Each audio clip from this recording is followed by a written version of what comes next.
నిన్న మచిలీపట్నంలో జరిగినటువంటి ఒక అక్రమ కట్టడాన్ని అధికారులు వాళ్ళకున్నటువంటి నిబంధనల ప్రకారం కోర్టు డైరెక్షన్ ప్రకారం అక్కడ అక్రమ కట్టడాన్ని తొలగించడం జరిగింది.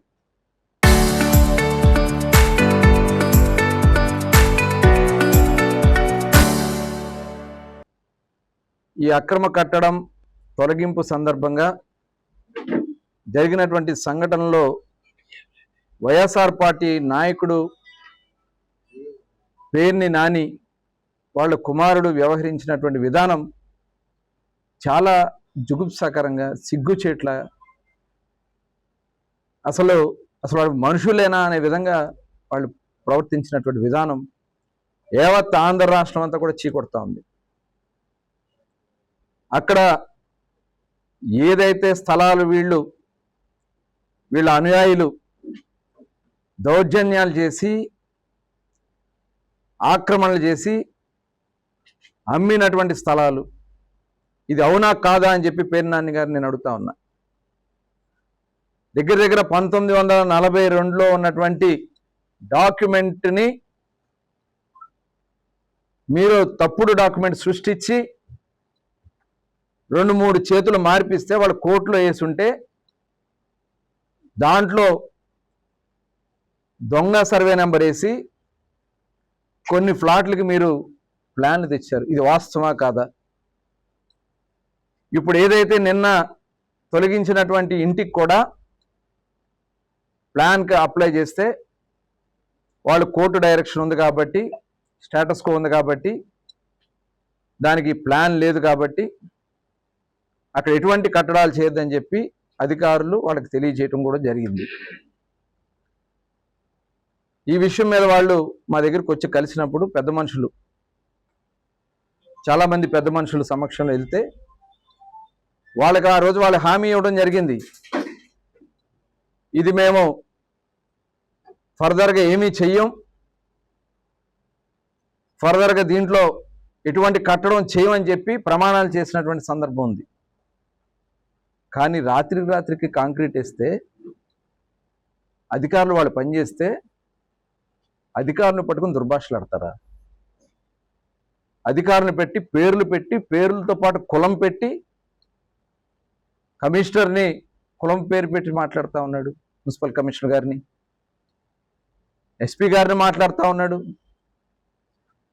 డిఎస్పీని, సిఐని అయితే ఏం పీకుతావు అని చెప్పి మాట్లాడుతూ ఉన్నారు. వీళ్ళు సీమ పంది, సిఐ గారిని పట్టుకుని సీమ పంది అని మాట్లాడుతూ ఉన్నారు. అసలు వీళ్ళు మనుషులేనా? ఇవాళ మేము ధర్మంగా పోతాం. ఏదైనా సరే ఒక సిద్ధాంతాన్ని నమ్మాం, ధర్మం రక్షిత అనే సిద్ధాంతాన్ని మేము నమ్మాం. నేను వాళ్ళకి క్లియర్గా చెప్పాం, మీరు సెటిల్ చేసుకోండి, సెటిల్ చేసుకున్న తర్వాత మీరు నిర్మాణం చేసుకోండి, మీకు అవసరం అయితే పెద్ద మనుషులు కూర్చుని సెటిల్ చేస్తారని చెప్పి క్లియర్గా చెప్పినా దౌర్జన్యంగా మరి కాంక్రీట్ వేస్తే అధికారులు వాళ్ళ పని చేస్తే వాళ్ళని పట్టుకుని నానా దుర్భాషలాడుతున్నారు. అయ్యా పేర్ని నాని గారు చెప్తా ఉన్నా, నిజంగా నువ్వు బఫూన్వి,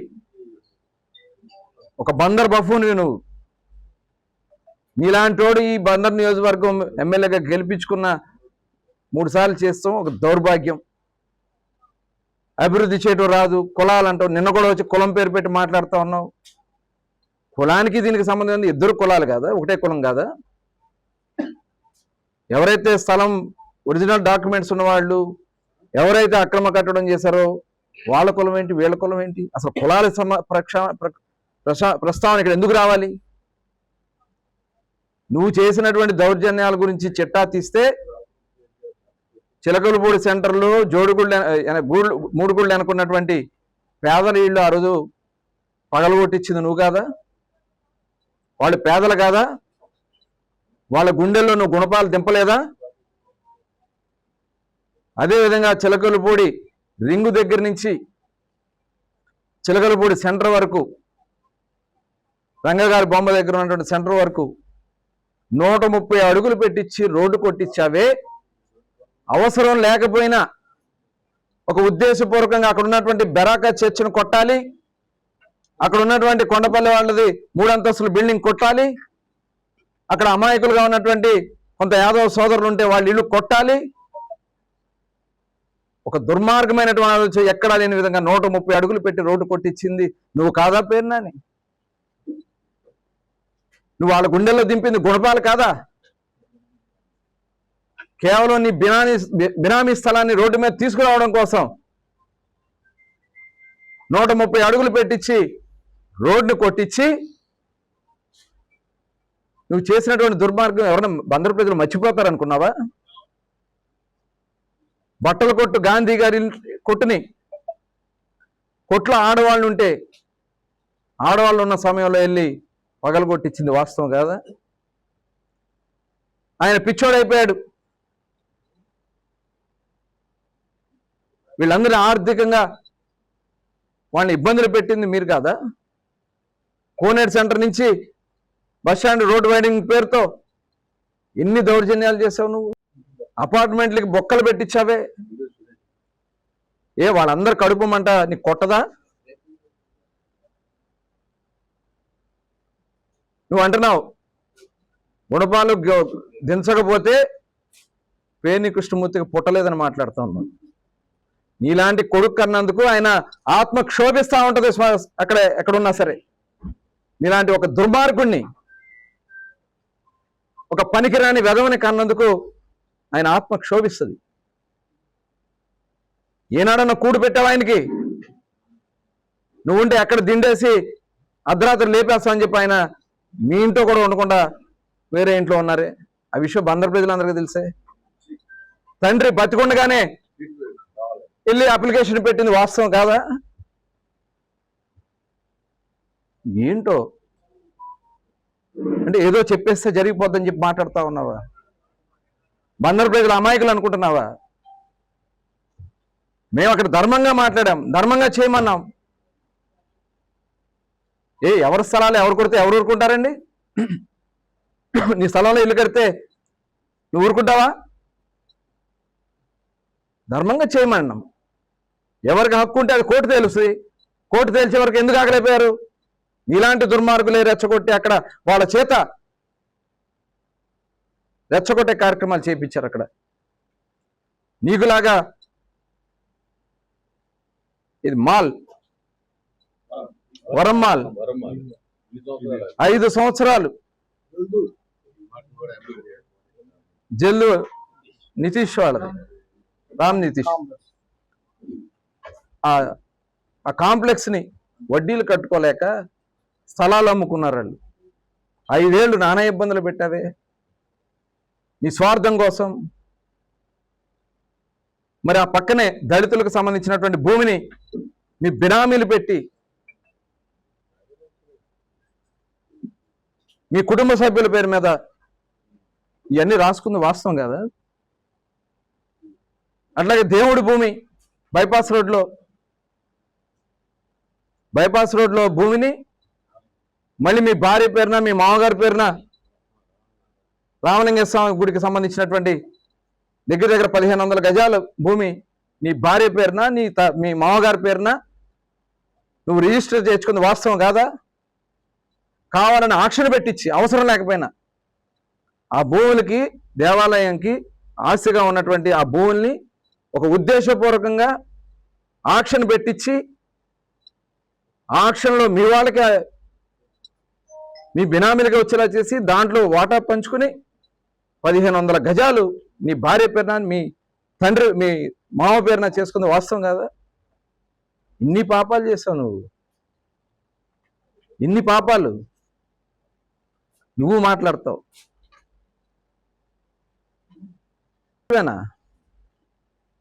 బందరు బాగుపడితే మీకు ఇష్టం లేదు. పట్టాభి సీతారామయ్య గారికి ఇవాళ మేము షంషేర్గా చేశాం. మా ప్రభుత్వం వచ్చిన తర్వాత మీ కౌన్సిల్ దిగిపోయిన వెంటనే ఇవాళ ఆయనకి భూమి కేటాయింపు చేశాం. ఇక్కడ మా కులాలు లేవు. మా కూటమి ప్రభుత్వం ఒకే కులం, కూటమి ప్రభుత్వం అంతే. కులాలు చూసుకుని మతాలు చూసుకుని ముందుకెళ్లే రకాలు కాదు. ఆయన పట్టాభి సీతారామయ్య గారికి ఒక ప్రత్యేకత ఉంది. అందుకని ఆయన స్థలం కేటాయించాం, త్వరలోనే పనులు కూడా స్టార్ట్ చేపిస్తాం. నీచమైనటువంటి సంస్కృతితో వాళ్ళని అధికారుల్ని మొన్న ఆర్డీఓ గారి పేరు పెట్టి వచ్చి కూడా వారం కాలేదు, ఆయన ఇంకా సబ్జెక్ట్ కూడా స్టడీ చేయలేదు. ఆయన మీద అవినీతి ఆరోపణలు, ఇంతకంటే సిగ్గుకుంటాడు సార్. బ్లాక్మెయిల్, ఇలా చెప్పాలంటే చాలా అసలు ఇంత ఒక విచిత్రమైనటువంటి మనస్తత్వం కలిగినటువంటి వ్యక్తి. సిగ్గుచేటు, సిగ్గు అనిపించట్లా? ఏ మనిషివే మీరు? తండ్రి కూడట్లేదు కానీ తండ్రి మీద నువ్వు ప్రమాణాలు చేస్తున్నావు. ఈనాడన్నా తండ్రికి నువ్వు కూడెట్టావా? మేము చాలా ధర్మంగా ఈ నియోజకవర్గంలో అందరూ సంతోషంగా ఉండాలి, అన్ని వర్గాల్ని సమానంగా ముందుకు తీసుకెళ్ళాలి, నియోజకవర్గాన్ని ఏ రకంగా అభివృద్ధి చేయాలి, ఇలాంటి లక్ష్యంతో మేము పనిచేస్తున్నాం. అధికారులు వాళ్ళకి ఇచ్చినటువంటి ఆదేశాలతో, వాళ్ళకు ఉన్నటువంటి కోడ్ డైరెక్షన్స్లో వాళ్ళ విధులు వాళ్ళు నిర్వహిస్తారు. వాళ్ళని ఇంకొకసారి దూషించిన, ఇంకొకసారి వాళ్ళ మీద ఏదైనా కార్యక్రమాలు జరిగిన తీవ్రంగా, ఎందుకంటే గతంలో కూడా మీరు చేశారు. మీ అనుయాయులు తప్పుడు పనులు చేస్తే ఆ రోజున పోలీస్ స్టేషన్లో వాళ్ళని విచారణ చేస్తూ ఉంటే దౌర్జన్యం చేసి కెమెరాలు పగలగొట్టి అక్కడ మీరు మాట్లాడినటువంటి భాష అంటే కెమెరాలు కొట్టేసి వీడియోలు రావనుకున్నాడు, మొత్తం వీడియోలన్నీ బయటకు వచ్చాయి. ఇవాళ అవన్నీ చూడలేదా? నిన్న కూడా ఆయన పట్టుకుని ఏం పీకుతావు అని చెప్పి మాట్లాడినటువంటి భాషలు ఇవన్నీ కూడా ఎట్ల పరిస్థితిలో చూస్తూ ఊరుకునే సమయం లేదు. ఇవాళ నీ కులాల గురించి మాట్లాడే అర్హత నీకు లేదు, కాపు కులం గురించి మాట్లాడే అర్హత నీకు లేదు. జగన్మోహన్ రెడ్డి లేదు. పేర్ని నాని గారు వంగవీటి మోహన్ రంగారావు గారిని హత్య చేసినటువంటి వ్యక్తులతో అంటకాగుతుంది మీరు, అవునా కాదా? వాళ్ళని తీసుకొచ్చి, హత్య చేసినటువంటి వ్యక్తుల్ని తీసుకొచ్చి మీ ఇంట్లో భోజనాలు పెట్టి, పంచపక్ష పరవన్నాలు పెట్టి, వాళ్ళకి మర్యాదలు చేసి, బట్టలు పెట్టి, ఏనాడన్నా వచ్చి ఒక దండేసావా రంగా గారికి? నౌకళా సెంటర్లో రంగా గారి విగ్రహాన్ని పెట్టకుండా నువ్వు నీ తండ్రి చేసినటువంటి దుర్మార్గం బందరు ప్రజలు మర్చిపోతారు అనుకున్నావా? నిజంగా తప్పట్ల కొన్ని మాకు కులాల గురించి మాట్లాడతాం, ఇలాంటివి మాకు నచ్చపోయినా వాళ్ళు చేస్తున్నటువంటి విధానాలకి జరిగిన వాస్తవాలు ప్రజలకు తెలియజేయాలనే ఉద్దేశంతో మాట్లాడవలసి వస్తుంది. అయినప్పటికీ కూడా మేము ధర్మాన్ని పక్షాన నిలబడతాం.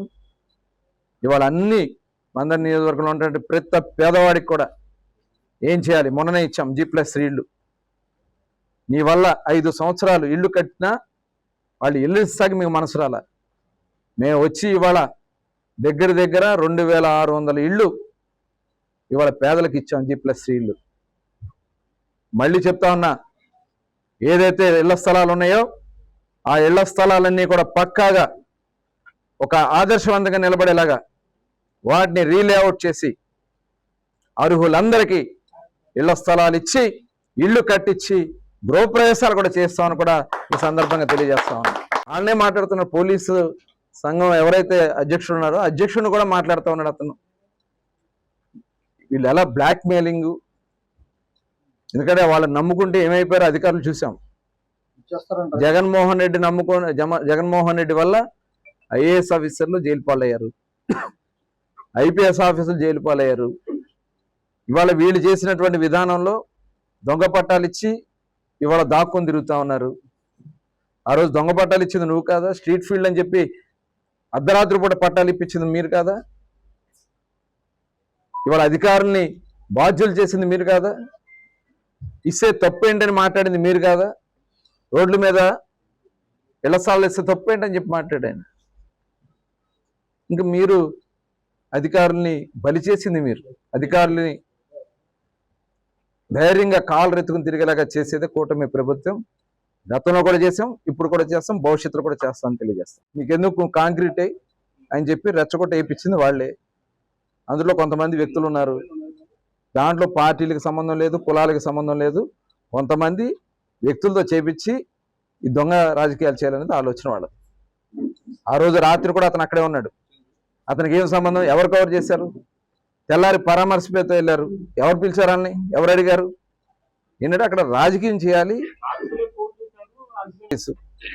డిమాలిషన్ నోటీస్ ఉంది, అది తొలగించారు. దాన్ని ఎలా చేయాలో మేము న్యాయం చేయడానికి మేము ఎప్పుడు కూడా సిద్ధంగానే ఉన్నాం. నోటీస్ చూపించాడు ఆయన. ఇది 6th అక్టోబర్ ఆయనకు నోటీస్ ఇచ్చారు. ఇచ్చినా కూడా అతను కాంక్రీట్ వేయడానికి ప్రయత్నం చేశాడు. అప్పుడు పెద్ద మనుషులు కాంక్రీట్ వేయొద్దు అని రిక్వెస్ట్ చేసిన వాళ్ళే, కాంక్రీట్ వేయము, సెంటరింగ్ తీయొద్దు, మేము కూర్చొని మాట్లాడుకుంటాం అని అడిగింది వాళ్ళే. మళ్ళీ అట్లా మాట్లాడి వెళ్ళి కాంక్రీట్ వేసాక అధికారులకి మరి వాళ్ళకుండే ఇబ్బందులు వాళ్ళకుంటాయి. కాబట్టి వాళ్ళు ఎవరైతే ఒరిజినల్ డాక్యుమెంట్ హోల్డర్స్ ఉన్నారో వాళ్ళు కూడా కూర్చోబెట్టి మాట్లాడతాం, వాళ్ళకి వీళ్ళకి న్యాయం చేసే విధంగా. ఎందుకంటే ఇందులో ధర్మం ప్రకారం వెళ్తాం. వీళ్ళు కూడా చేసిన తప్పే. ఎందుకంటే పర్మిషన్స్ లేకుండా కట్టుకుంటూ వెళ్ళిపోతా ఉంటే, రోడ్ల మీద ఆక్రమణకి వెళ్ళిపోతా ఉంటే, కంట్రోల్ చేయకపోతే ఇంకా వీళ్ళు ఉన్నది ఎందుకు, అధికారులు ఉన్నది ఎందుకు? అందుకనే శాశ్వతంగా ఒక మాస్టర్ ప్లాన్ పెడుతున్నాం. మాస్టర్ ప్లాన్ వచ్చిన తర్వాత యాజ్ పర్ రూల్ ప్రకారం ఎవరైనా ఇల్లు కట్టుకోవాలి. రూల్ మించి వెళ్తే ఆపాల్సిన బాధ్యత కూడా ఉంది. పెరుగుతున్నటువంటి ట్రాఫిక్ కానీ, పెరుగుతున్నటువంటి పొల్యూషన్స్ కానీ మనం కంట్రోల్ చేస్తాం అవసరం. లాస్ట్ పేరు నాని చేసిన పనులు ఇవే చెప్పే కదా అక్కడ. దొంగ సర్వే నెంబర్లు పెట్టి, పక్క సర్వే నెంబర్లు పెట్టి, పర్మిషన్లు ప్లాన్లు తెప్పించి, వీళ్ళని బెదిరించి, వీళ్ళని చూసారు కదా కొట్టు 3 అంతస్తుల బిల్డింగ్ చిలకలపూడి సెంటర్ మనం అందరం చూసాం. 130 అడుగులు పెట్టించి కొట్టించారు. కేవలం ఆయనకి అక్కడ 560 గజాల బినామీ పేరుతో ఉన్నటువంటి రోడ్డుని రోడ్డు మీద తీసుకురావడం కోసం వీళ్ళ బిల్డింగ్లన్నీ పగలగొట్టారు. ఆ సర్వే నెంబర్ కూడా రద్దు చేస్తామని చెప్పి కోర్టు ఇచ్చింది, మున్సిపాలిటీ నోటీస్ ఇచ్చింది. ఇప్పుడు ఏదైనా ఉంటే వాళ్ళు చూసుకోలేదు. సివిల్ మ్యాటర్లో వాళ్ళు చూసుకుంటారు. దాంట్లో వీళ్ళు రాజకీయం చేయడానికి రావడం ఏంటి? అంటే ప్రభుత్వ అధికారులు వాళ్ళ పని వాళ్ళు చేయనవరా? ఇప్పుడు అక్రమ కట్టడాలు జరుగుతున్నప్పుడు, లేకపోతే ఆ కోర్టు డైరెక్షన్స్ ఇచ్చినప్పుడు అధికారులు అమలు చేయాలి, లేకపోతే వాళ్ళకి కంటెంట్ వస్తుంది. వాళ్ళు దీని ప్రకారం వాళ్ళు చేస్తారు. కింద వస్తుంది కదా ఒకవేళ దాన్ని అమలు చేయకపోతే అధికారులు. జేసీ గారికి ఇచ్చారు వాళ్ళు ఒక రిప్రజెంటేషన్, కమిషనర్ గారికి ఇచ్చారు. వాళ్ళు ఇచ్చిన డైరెక్షన్ ప్రకారం వాళ్ళు పని చేశారు. తీసుకెళ్లి ప్లాన్ చూపించిన మున్సిపల్ ఆఫీసులో అని చెప్పి ఇవాళ ఆన్లైన్ వచ్చాక డబ్బులు ఎవరైనా కట్టేసి కట్టాలి. ఎవరైనా వాళ్ళని చేశారు. బందర్లో మొత్తం డ్రైనేజ్ వ్యవస్థ నాశనం అవడానికి కారణం కూడా వాళ్ళే. తగ్గ సల్లార్ల పొందాలి కానీ పేలాలు ఏరుకునే రాజకీయాలు చేసి ఇంత నీచమైనటువంటి సంస్కృతితో వ్యవహరిస్తున్నటువంటి ఇలాంటి వ్యక్తి బందర్లో ఉండడం మన దౌర్భాగ్యం, దురదృష్టం అని చెప్పి తెలియజేస్తూ, నేను వాళ్ళందరికీ కూడా లిస్టులు తయారు చేస్తున్నాం. ఎందుకంటే చాలా మంది వైసీపీ నాయకులే ఆ రోజున బడ్డీ కొట్లు అన్నీ కూడా వైసీపీ నాయకులే బినామీ అద్దులకు ఇచ్చారు. అవన్నీ రిజిస్టర్ ఆఫీస్ దగ్గర రోడ్డుకి అడ్డంగా వేసేసి అవన్నీ కూడా వేరే వాళ్ళకి అద్దులకు ఇచ్చారు. అద్దులు వసూలు చేసుకున్నారు. రష్మిడాస్ దగ్గర, నౌకళ సెంటర్లో ఇవన్నీ కూడా డ్రైనేజీల మీద వేశారు. డ్రైన్లు పోక నానా ఇబ్బంది. మొన్న వర్షాకాలం చూసాం, మొత్తం అయింది. ఇవాళ అవన్నీ క్లీన్ చేయడం వల్ల ఇవాళ 75 కోట్ల రూపాయలు వచ్చినాయి డ్రైనేజీలకి. మరో 13 కోట్లు వచ్చినాయి. ఫేజ్ వైజ్గా డ్రైనేజీలన్నీ కూడా కరెక్ట్ చేస్తాం, ఫుట్పాత్లు వేయిస్తాం. ఎవరైతే ఇందుట్లో నిజంగా రిక్వైర్మెంట్ ఉందో వాళ్ళకి ప్రభుత్వం భూమి చూసాం. ఆ ప్రభుత్వ స్థలాల్లోనే వాళ్ళకి బడ్డీలు కొట్టించి వాళ్ళు శాశ్వతంగా వాళ్ళు అక్కడ ఉండే విధంగా కార్యక్రమం చేస్తాం తప్ప మీకులాగా నీచంగా రోడ్ల మీద వాళ్ళని పడేసి, దుమ్ముల్లో పడేసి మీ నాయకులు దౌర్జన్యాలకి, దోపిడీకి గురి కాకుండా చేస్తామని కూడా తెలియజేస్తాం. జరిగింది. దాని మీద మేమందరం కూడా కూర్చొని మాట్లాడుకోవడం జరిగింది. దీనికి పేరు నాని గారు ఆ కుమారుడు వచ్చేసి నిన్న ఇష్టానుసారంగా వీళ్ళే ఈ ఊరికి ఏదో ఉద్ధరిస్తున్నట్టు మాట్లాడుతున్నారు. నిజంగా చెప్పాలంటే ఆ ప్లాట్లన్నీ కూడా వాళ్ళకి సంబంధించిన కౌన్సిలర్లు, నాయకులు వాటికి కాగితాలు పుట్టించి వాటికి ఫ్లాట్లు వేసి అక్కడ మార్కెట్ రేటు 15,000 ఉంటే 5,000, 10,000కి అమ్మేసి నీ ఎవరో అని అడుగుతున్నా, నీ మనుషులు కాదా అని అడుగుతున్నా. ఆ రోజున మీకు గుర్తు రాలేదా? ఇవాళ ఏదో కాపులు అని ముసలి కన్నీరు కారుతున్నారు. మీ ఓటు రాజకీయాలు బందర ప్రజలందరికీ తెలుసు. పాత పద్ధతి మానుకొని ప్లెయిన్గా ఉంటే కొంతవరకైనా నమ్ముతారు. మళ్ళీ పాత పద్ధతిలోనే మాట్లాడితే ఎవరు నమ్మరు. అమ్మినప్పుడు నీకు తెలీదా ఆ పర్మిషన్ దేనికి ఇచ్చారు? ఆ రోజున ఆపుంటే ఇవాళ ఈ గొడవలన్నీ ఉండేయా? అరే అలాంటి పని చేయమాకండి, పరుగు పోద్ది, రేపు పొద్దున ఓటు దగ్గరికి వెళ్ళాలి, కొనుక్కునే ఇబ్బంది పడతారు, ఆ కాగితాలు సరిగా లేవు అని చెప్పాలిగా మీ నాయకులకి. ఆ రోజున అమ్మిన వాళ్ళు మీకు తెలీదా? ఆ రోజు బిల్డింగ్ పర్మిషన్ ఏమీ లేకుండా పక్క బిల్డింగ్ నెంబర్లు వేసేసి, ఫ్లాట్ నెంబర్లు వేసి, ఈ ఫ్లాట్కి అలా ప్లాన్ తీసుకుని బిల్డింగ్ కట్టించేసి పర్మిషన్ ఇచ్చింది మీరు కాదా? ఇవాళ ఇళ్ళ దగ్గరికి వచ్చేసి బూతులు తిడుతున్నారు. నిన్న నేనున్నా, మీ నోటికి ఎంత వస్తే అంత, ఏంటో మీరేదో కాపాడేవాళ్ళ కింద, మేమేదో అన్యాయం చేసేవాళ్ళ కింద. మా కుటుంబంలో గొడవలు అవుతాయి, సమస్యలు ఉంటాయి, మేము సరి చేసుకుంటాం, సర్దుకుంటాం. మీకేంటి బాధ? మీకేంటి అంటా బాధ? వచ్చేసి పెద్ద పోటీగాళ్ళగా మాట్లాడుతున్నారు. పోలీసులు అధికారి ఆఫీసర్ మీదకి వెళ్ళిపోయి నువ్వేంటే అంట. పోలీస్ ఆఫీసర్ని పట్టుకున్నంత పెద్ద పెద్ద మాటలు మాట్లాడచ్చా? వాళ్ళు లేదు అంటే ఈ మచిలీపట్నంలో గంటలో ఏం జరుగుద్దో తెలియదు. అలాంటి పోలీసు వాళ్ళని పట్టుకుని ఇష్టానుసారంగా మాట్లాడుతున్నావు. అది చాలా తప్పు. అది మాట్లాడు, పద్ధతిగా అడుగు. నువ్వు ఎందుకు మాట్లాడు, పాయింట్ అడుగు, కాగితం ఉందా, అధికారం ఉందా అని అడుగు, తప్పులేదు. ఏమీ లేకుండా ఇష్టానుసారంగా వెళ్ళిపోయింది మీ అబ్బాయి, నీ కొడుకు ఇష్టానుసారంగా పెద్దలు నన్ను మాట్లాడుతున్నాడు. ఏంటంటే డమ్మీ అంట. నువ్వు డమ్మీ, మీ నాన్న డమ్మీ, మేము డమ్మీ కాదు. మీరు ఎక్కడి నుంచి వచ్చారో మీరు పేర్లు, మీ నాన్న పేరు చెప్పు నువ్వు, మీ తాత పేరు చెప్పు మీ నాన్న వచ్చాడు. నేను సొసైటీ ఎదిగా, పైసా కష్టపడి సంపాదించుకొచ్చా, ఖాళీ చేతులతో వచ్చా మచిలీపట్నం. ప్రతి ఆస్తి నాది ఎక్కడుందో చెప్తా, మీరు చెప్పగలవా? మంచిగా మాట్లాడి మేము వచ్చి మాటలు రావే మీరు ఉన్నది, మీ అందరికంటే మాట్లాడగలిగి ఉన్నారు. పద్ధతే. దేనికి వచ్చాం? రాజకీయాల్లోకి సేవ చేయడానికి వచ్చాం. 10 మందికి మంచి చేయాలా, సమస్య వచ్చినప్పుడు సాల్వ్ చేయాలా. మధ్యలోకి వెళ్ళి ఎలా తగాదలు పెట్టేయాలా తెలుగుదేశానికి, జనసేనకి, బీజేపీకి అని. మేము అన్నదమ్ముల్లాగా ఉంటాం, సమస్య చక్కగా సాల్వ్ చేసుకుంటాం, ఎవరికి ఇబ్బంది లేకుండా చేయగలం, చేస్తాం. కాకపోతే కొద్ది టైం పడుతుంది అంతే. మీరేదో అనుకున్నట్టుగా ఇక్కడ ఏం జరగదు. మీరు ఇష్టానుసారంగా మాట్లాడుతున్నారు. మీరు దగ్గర చిలకలపూడి సెంటర్ నుంచి, ముడుగులు సెంటర్ నుంచి అక్కడ మెయిన్ చిలకలపూడి దాకా ఎన్ని బిల్డింగ్లు పడగొట్టించారు స్టేషన్ వరకు? మీరు ఎంతమంది చెప్పారా? నోటీసులు ఇచ్చారా? మీరు ఎందుకు చేశారు? మెయిన్ రోడ్డు కొట్టించారు. ఆ రోజున మంచిదే, కానీ మీరు ఇచ్చారా డబ్బులు ఎవరికన్నా? మచిలీపట్నంలో మీరు కుమరగూడెంలో ఉత్తి పేపర్లు ఇచ్చారు, పాపం వాళ్ళు ఇల్లు కట్టేసుకున్నారు, కరెంట్ ఇచ్చారు, కాగితాలు దేనికని పనికొస్తాయి? అదేమో స్పోర్ట్స్కి సంబంధించిందా? మీరేమో ఇల్లు కట్టేసుకోమంటారు ఎలక్షన్ ముందు ఓట్ల కోసం. పేదలు ఉసురు తగులుద్దండి ఇలాంటి పనులు చేస్తే. ఆ ఉసురు తగలమంటే వైసీపీ పార్టీ నాశనం అయిపోయింది ఇవాళ. కనుక మంచిగా మాట్లాడితే మేము మంచిగా మాట్లాడతాం, దారుణంగా మాట్లాడితే మేము దారుణంగా మాట్లాడతాం. మీ ఎవరికైనా నోరు అందరికీ. కాపులు అంట, కాపులు ఇవాళ గుర్తొచ్చారా? కాపులు ఓటే అక్కర్లేదు అన్న ఒక రోజు. నువ్వు ఎవరు పవన్ కళ్యాణ్ భార్యను పట్టుకొని, ఆ ఇంట్లో వాళ్ళని పట్టుకొని, వాళ్ళ భార్యను పట్టుకుని ఇష్టానుసారంగా మాట్లాడారు మీరు. ఇవాళ మీరు పెద్ద గొప్పగా మాట్లాడుతున్నారు. 100కి 90 మందిని ఏమి చెప్పలేరు పవన్ కళ్యాణ్ ఉన్నారు కాపులు. ఎందుకు తెలుసా? ఆయన ముందు వెనక ఒకటే జీవితం. ఆయన లాంటి రాజకీయాలు ఒక్కొక్కరు లేడు. ఆయన ముందు ఆయన వెనకాల కూడా ఎవడో ఉండడు. అది జీవితం. ఇక్కడ మేమేనంతే, డమ్మీయో ఏదో చూపిస్తాం ముందు. కబడ్దార్.